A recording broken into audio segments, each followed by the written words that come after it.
नमस्ते दर्शकों, मैं मल्लिका सुभाशीष एक बार फिर हाजिर हूँ एक नए विषय के साथ। दोस्तों, आप सभी का स्वागत है आज के कार्यक्रम विकास के पथ पर। हम सब जानते हैं कि सबसे अधिक आदिवासी हमारे क्षेत्र में पाए जाते हैं। जब कोई आदिवासी या अतिवादियों के बारे में बात करता है तो अलग अलग धारणाएं सुनने में आती है, पर हम बात करते वक्त अक्सर ये भूल जाते हैं कि अतिवादी ही वो लोग हैं जो आज भी अपनी कला और संस्कृति से सबसे ज़्यादा जुड़े हुए हैं। हमारे देश के विकास के लिए ये बहुत ज़रूरी है कि हम इन्हें मुख्य धारा से जोड़ पाएँ और इनकी कला और संस्कृति को आगे ला सकें। ऐसे ही कार्य में और इसी क्षेत्र में काम करने वाले दो युवा साथी आज हमारे साथ मौजूद हैं, जिनसे मैं आप सबकी मुलाकात करवाना चाहूँगी। आप हैं अभिनव सतपथी जी और आप हैं अनकेश बंजारे जी, जो कौशल आर्ट्स के को-फाउंडर्स हैं।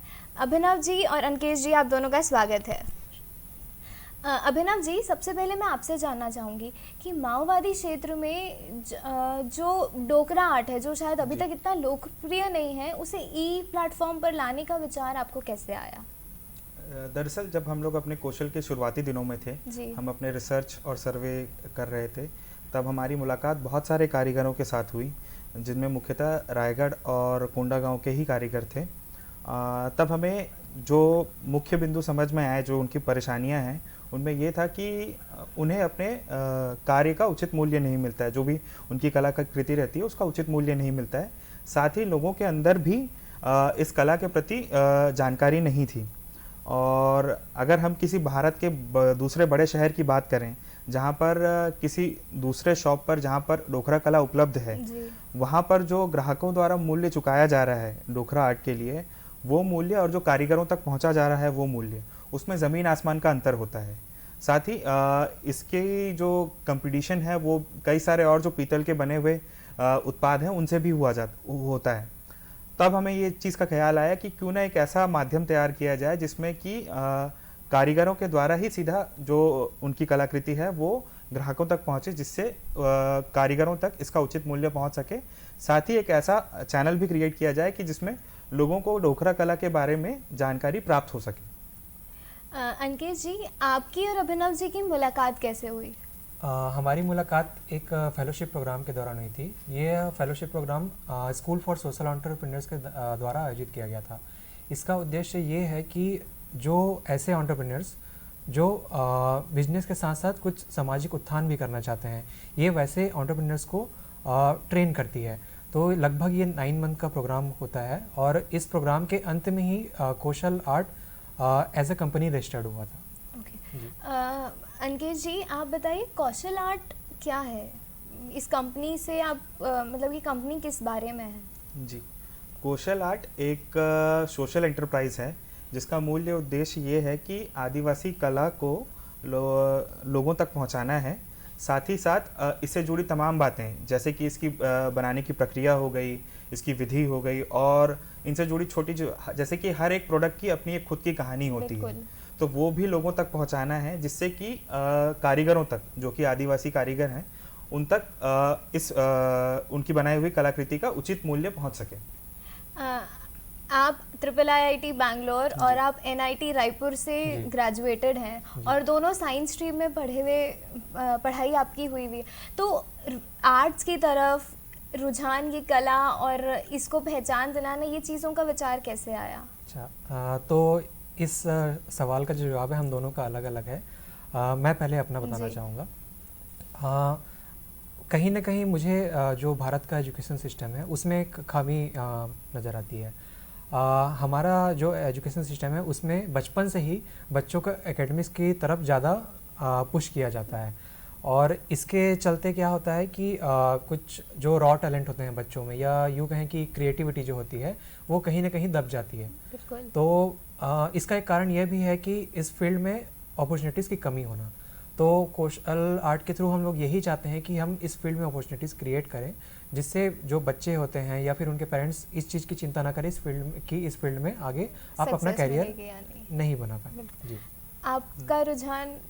जी, तो मेरा बचपन से ही रुझान कहानियों की तरफ तो था ही, साथ ही साथ मुझे अब इतिहास से बहुत ज़्यादा प्रेम था, लेकिन मेरी पढ़ाई जो थी वो पूरी तरीके से साइंस स्ट्रीम में हुई, और जैसे ही मेरी पढ़ाई कंप्लीट हुई, मुझे जैसे कि अंकेश ने भी बताया कि हमारी मुलाकात जब फेलोशिप प्रोग्राम के दौरान हुई थी, तब मुझे पहली बार बस्तर जाने का मौका मिला। और जब बस्तर गया तो वहाँ देखने को ये भी चीज़ मिला कि वहाँ की कहानियाँ जो हैं लोगों तक अभी तक पूरी तरीके से पहुँच नहीं पाई है, चाहे वो डोकरा कला की कहानी हो या आदिवासियों की कहानी हो। तो उससे एक रुझान तो मेरा उसकी तरफ बढ़ा ही बढ़ा। साथ ही फिर जब धीरे धीरे हम लोग अपने प्रोग्राम की तरफ साथ बढ़ते चले गए और हम लोग चीज़ों को समझते चले गए कि यहाँ पर किस तरीके से काम किया जा सकता है, तो वो मेरा एक तरीके से उसके साथ लगाव हो गया और उसके बाद मैंने सारी चीज़ों को छोड़कर यहाँ पर ज्वाइन कर लिया। तो असल में डोकरा आर्ट क्या है, कैसे बनता है ये? जी, तो डोकरा कला एक आदिवासी हस्तकला है जिसे डोकरा कला के नाम से, साथ ही साथ गढ़वा कला के नाम से भी जाना जाता है। छत्तीसगढ़ में मूलतः ज़्यादा इसे गढ़वा कला के नाम से ही कहा जाता है। इसके तार जो हैं वो 4000 साल पुराने लॉस्ट वैक्स टेक्निक से जुड़े हुए हैं, जो कि हड़प्पा मोहनजोदारो काल से मौजूद हैं। इसमें सबसे पहले एक मिट्टी का ढांचा बनाया जाता है। उस ढांचे को बनाने के बाद उस पर मोम के तार से कलाकारी की जाती है। मोम के तार के साथ जब कलाकारी हो जाती है, कंप्लीट हो जाती है, तो उसे कुछ दिनों के लिए सुखाया जाता है। सूखने के बाद उसके ऊपर मिट्टी की एक और परत चढ़ाई जाती है। जब इस समय परत चढ़ाई जाती है तो उसमें से कुछ चैनल्स बनाए जाते हैं कि जब इसे पकाया जाए तो वो मोम जो है उससे बाहर आ सके, और इसे फिर सूखने के लिए छोड़ दिया जाता है। सूखने के बाद इसे भट्टी पर पकाया जाता है। जब भट्टी पर पकता है तो मोम जो है उस रास्ते के ज़रिए बाहर आ जाता है और उसके ऊपर से फिर गर्म धातु को डाल दिया जाता है। गर्म धातु के डालने के बाद जो हमें मिलता है वो एक तरीके का डोकरा कला की कलाकृति है। उसे फिर छेनी या हथौड़ी लेकर मिट्टी को निकाला जाता है। ये एक तरीके से एक सिंगल पीस में ही निकल के आता है और इसमें किसी भी प्रकार की वेल्डिंग या कटिंग का इस्तेमाल नहीं होता है। और इसमें इसे बनाने के लिए लगभग हर एक प्रोडक्ट को बनाने के लिए कम से कम 15 से 20 दिन का समय लगता है। साथियों, आपसे बातचीत का सिलसिला आगे भी चलता रहेगा, पर अभी वक्त है एक छोटे से ब्रेक का। ब्रेक के बाद हम फिर लौटेंगे। असमानता में भी समानता का प्रतीक भारत। 29 राज्य, अलग अलग भाषा, वेशभूषा और रहन सहन, अनेकता में एकता का प्रतीक। एक भारत श्रेष्ठ भारत। भारत के पश्चिमी छोर पर स्थित गुजरात और पूर्वी आंचल में समाया छत्तीसगढ़। अलग व्यंजन, अलग रंग और अलग स्वाद, पर पसंद एक और उमंग एक। छत्तीसगढ़ की माटी और थाली गुजराती। गुजराती बोली मीठी और व्यंजन गुड़ का स्वाद लिए हुए। गुजराती थाली बदलती है मौसम के साथ, पर नमकीन भी उतनी ही जरूरी। और अब गुजरात की धरोहर पूरे भारत की है। दोस्तों, एक बार फिर स्वागत है आप सभी का हमारे कार्यक्रम विकास के पथ पर में। क्योंकि ये वन पीस है तो जो इसके लिए ढांचे बनते होंगे, मतलब हर एक का अलग ढांचा होता होगा कि जी।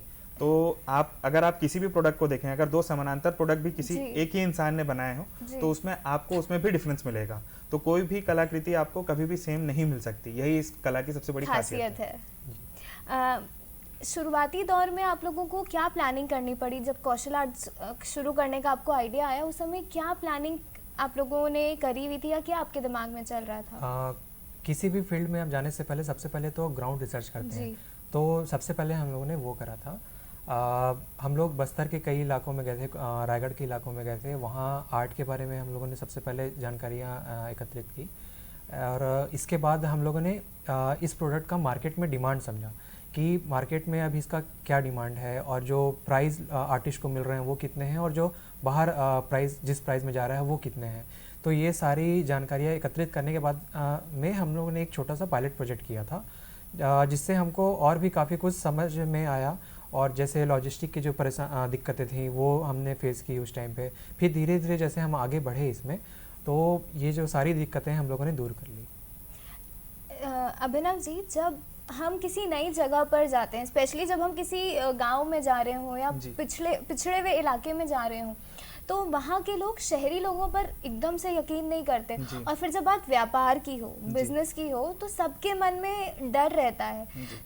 तो आदिवासी क्षेत्र के जो लोग थे, ये जो कलाकार हैं जिनसे डोकरा आर्ट जो बनाते हैं, उनका यकीन आप लोगों ने कैसे जीता? उन्हें कैसे यकीन दिलाया और कैसे समझाया आपने अपने इस पूरे आइडिया के बारे में? जी, जैसे कि हम सब जानते हैं कि मतलब बस्तर का नाम सुनते ही लोग सबसे पहले तो थोड़ा भयभीत तो होते ही हैं कि मतलब वहाँ जाके पता नहीं क्या होगा। तो शुरुआत में मेरे साथ भी ये डर था, और जब मैं पहली बार वहाँ गया तो वहाँ मुझे इस तरीके की चीज़ें कुछ महसूस नहीं हुई, और वहाँ की मेहमान नवाज़ी बहुत ज़्यादा अच्छी होती है। अगर आप बस्तर जाएंगे तो आपको ये चीज़ महसूस होगा वहाँ के लोगों के साथ, और वहाँ के लोग बहुत ज़्यादा भोले भाले होते हैं। वो आपको मतलब अपने परिवार के जैसे ही ट्रीट करेंगे। और शुरुआत में क्योंकि बात व्यापार की थी तो वो थोड़ा लोग घबराए भी हुए थे, और साथ में जब आप उन्हें ई कॉमर्स के बारे में समझाने की कोशिश करें या ऑनलाइन चीज़ों के बारे में समझाने की कोशिश करें जहाँ इंटरनेट पहुँच ही नहीं पाया है, तो वो एक घबराहट वाला तो माहौल था उनके साथ ही। लेकिन धीरे धीरे जैसे जैसे हम लोगों ने उनके साथ काम किया, उनके साथ रहकर काम किया, और उनको ऑर्डर्स ला के दिखाने लगे कि हाँ इससे ऑर्डर आ रहे हैं, और उन्हें वो किसी ने यकीन बनने लगा उसके साथ साथ।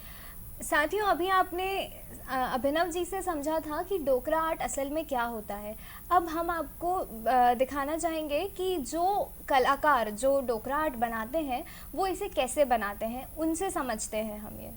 सबसे शुरू में हमारा काम होता है, खेत की जो मिट्टी होती है उसको हम लाते हैं। वो थोड़ी सी गीली भी रहती है और थोड़ी सी कच्ची भी रहती है, तो उसको हम लाते हैं। और धान का भूसा जो होता है, धान का छिलका, उसके साथ हम मॉडल बनाते हैं।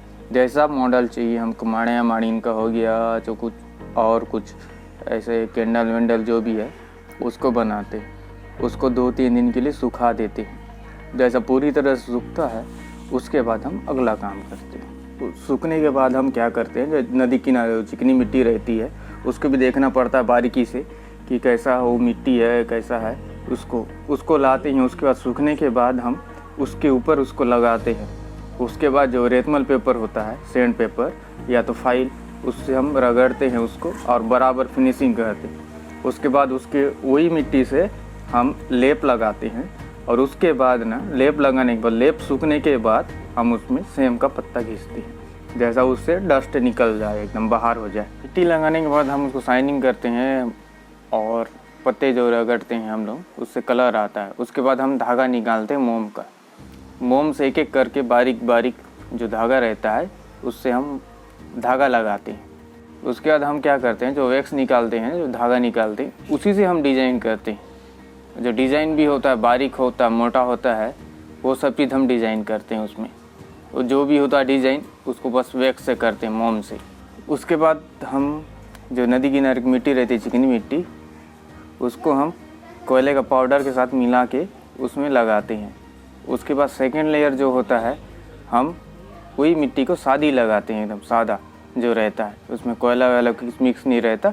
उसके बाद 2 लेयर हम लाल मिट्टी लगाते हैं। लाल मिट्टी बोले तो उसमें वो जो दीमक कटीला रहता है उसको लगाते हैं हम, और उसी में हम फनल भी लगाते हैं। फनल बोले चाड़ी।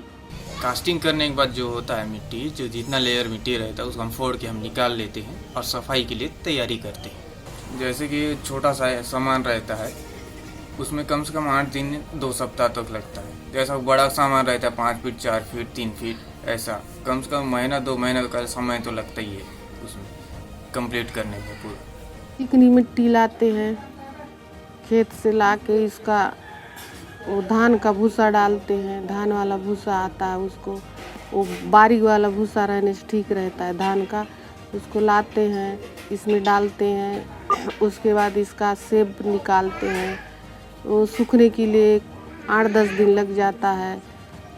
सूखेगा तो उसको हम लोग नंदी का मिट्टी डालते हैं, नंदी वाला मिट्टी जो चिकना है, और इसको बराबर जो जहाँ गड्ढा उड्ढा रहता है उसको बराबर चढ़ाते हैं।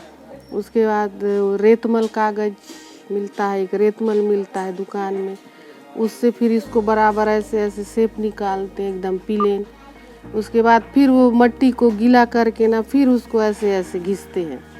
उसको घिसने के बाद हम लोग जो भी हरा पत्ता रहता है ना, जो कलर आता है, उस पत्ते को यहाँ लगाने के बाद सुखा देते हैं। सूखने के बाद फिर धागा डालते हैं। धागा डालने के बाद हम लोग उसको वो लकड़ी से, एक मटनी रहता है लकड़ी का बनाए रहते हैं, उससे हम लोग पूरा ये प्लेन करते हैं पूरा हर चीज़ को। उसके बाद जो भी डिजाइन देना है ना, वो अपने इच्छा के अनुसार वहाँ डिजाइन डाल देते हैं, जो अच्छा लगे वो। फिर मिट्टी डालेंगे इसके ऊपर, जो बन जाएगा तो बनने के बाद फिर मिट्टी डालते हैं। सूख जाने के बाद फिर मिट्टी डालेंगे, एक बार कोयला वाला मिट्टी डालेंगे, उसके बाद सादा वाला मिट्टी डालते हैं। उसके बाद फिर वो एक जंगल में मिलता है जो दीमक वाला बोलते हैं ना, वो वाला मिट्टी डालते हैं। वो उसको भी धान भूसा के साथ मिला के अच्छा से, उसको भी अच्छा मिलाने के बाद इसको करना पड़ता है। 2 मट्टी के बाद फिर वो 2 मट्टी डालना पड़ता है। उसके बाद वो चैनल बनाना पड़ता है नीचे से, जो पीतल डालेंगे ना चैनल, इसको सूखने से 10-15 दिन एक समान लग जाता है, कभी कभी महीना भी लग जाता है, सूख नहीं पाता है, बहुत लेट होता है। और कास्टिंग करेंगे ना तो अच्छा से कास्टिंग करने से ठीक है, फिर ठंडा उंडा हो जाने से फिर डबल कास्टिंग हो जाता है। उसी से हम लोग का परेशानी दिक्कत होता है। बन गया तो ठीक, और ख़राब हो गया तो फिर मुश्किल हो जाता है। मैं तो कहीं ट्रेनिंग नहीं ली हूँ, मैं अपने घर में मेरे पिताजी से सीखी हूँ। हम लोग पढ़ाई करते थे, हम लोग स्कूल से आते थे खाना खाने के लिए, या ऐसी छुट्टी भी हो जाता था तो बच्चे दिमाग में थोड़ी देर बैठते थे, ऐसी खेले टाइप का जो धागा है, धागा लगाना सीखते थे, जो करना था वो मट्टी लगाना ऐसा सीखते थे। वैसी वैसी आदत हो गया। अब हम लोग कहीं ट्रेनिंग व्रेनिंग नहीं लिए हैं, हम लोग अपने घर में ही सीखे हैं। कितना मेहनत करना पड़ता है, आग में जलना पड़ता है, मशीन चलाना पड़ता है।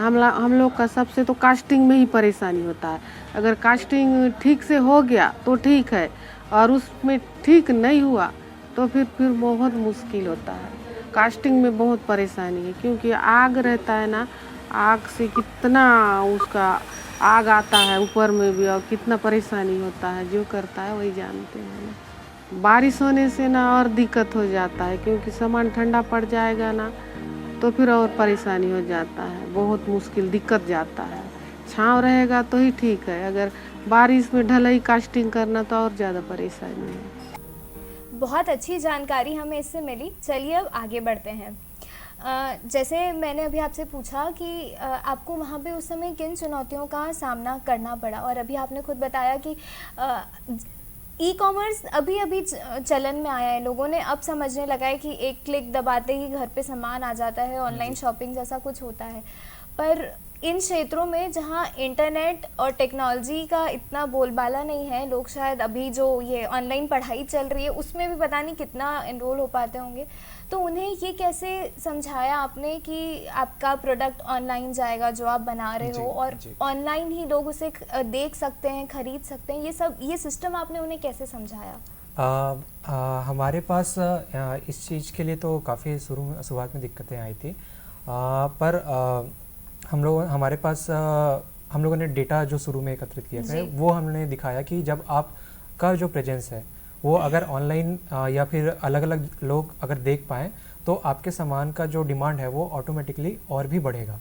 तो हम लोगों ने एक छोटा सा फिर से एक पायलट प्रोजेक्ट करा, जिसमें हम लोगों ने 2 या 3 परिवार के जो प्रोडक्ट्स थे जो उन्होंने घर में बना कर रखे थे उसे हम लोगों ने ऑनलाइन प्लेटफॉर्म में डाले।